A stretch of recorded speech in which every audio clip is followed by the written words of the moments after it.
I have found the perfect dump and go casserole recipe. It does not use any cream of soup, so if you don't like using those, you will love the alternative ingredient in this casserole. Let's go ahead and get on into it. Today's recipe is for this chicken and orzo casserole, and we're gonna just start out. We only have 2 ingredients that need to be prepped. The first one is garlic. I'm just using the back of my knife to gently press down. It makes it a lot easier to remove the skin off of the garlic. Now, if you didn't want to do this step, you're really in a big rush, you can always substitute garlic powder if you wanted to, but I love the flavor of the fresh garlic, so I'm just going to mince that. I'm going to start out by just slicing it thinly one way, giving that a quick turn, and then slicing it the opposite direction. And then once I have those cloves all like minced up, I'm going to put them together in a pile and run my knife through it. I like to just use my opposite hand to hold the tip of the knife down and just do a rocking motion. It makes it really quick and simple to get this minced up nicely. Now for the chicken, you need about 1 pound. You could do chicken breasts or chicken thighs, whatever your preference is. I'm using chicken breasts, and I'm just going to start out by cutting this breast into thirds, and then I'm just going to give it a quick turn and cut it the opposite way. You just want to try, I just like kind of aimed for like bite-sized pieces. The recipe did not say how big or small to make them, so I just kind of went for bite-sized pieces of what I would think I would want in a casserole, and it turned out perfect, like as far as cook time went. And you just want to try your best to make them as close in size as possible, but it does not need to be perfect. And then I'm going to show you on this chicken breast how I clean mine up. I have had people ask me before, like, oh, your chicken looks really good. Where'd you get it from? I like chicken like that. It does not always come like beautifully, and I'm really picky when it comes to chicken. I wish I wasn't that way. So this is just like a quick overview of how I try to trim my chicken breast without losing too much of the meat. I don't want to be wasteful, but I just know myself, and there are areas, if there's any like veins, anything like that, that I'm just not going to eat. So I just try my best to not be wasteful and cut out what I know I need to remove. And then same thing with this one, I'm just going to cut it into little strips. Since I took that top section out, this one I just went ahead and cut on the side, and then I'm just going to put those into some bite-sized pieces as well.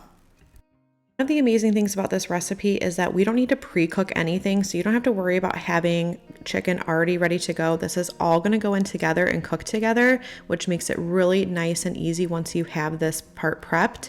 So while the chicken is on the cutting board, I'm going to go ahead and season it with some salt and pepper, and then we're going to go ahead and put everything into our baking dish.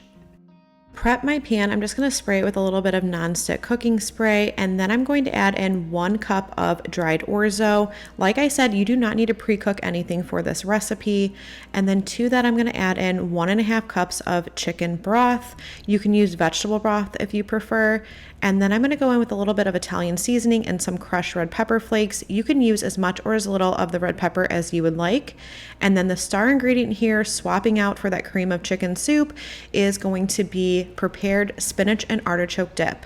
Then you're going to throw in your minced garlic and give that a good stir, and then we're going to add the chicken in. I just wanted to combine this together before adding the chicken in just so I can make sure everything was dispersed well. But oh my goodness, that dip adds so much flavor to this recipe.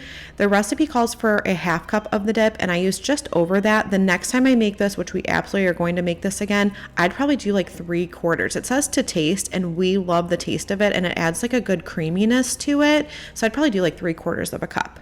Then you just want to toss everything together and then cover that tightly with foil. It will go into a 375-degree oven for anywhere from 30 to 45 minutes, just until your chicken is cooked to temperature and the orzo is done. Mine took about 30 minutes.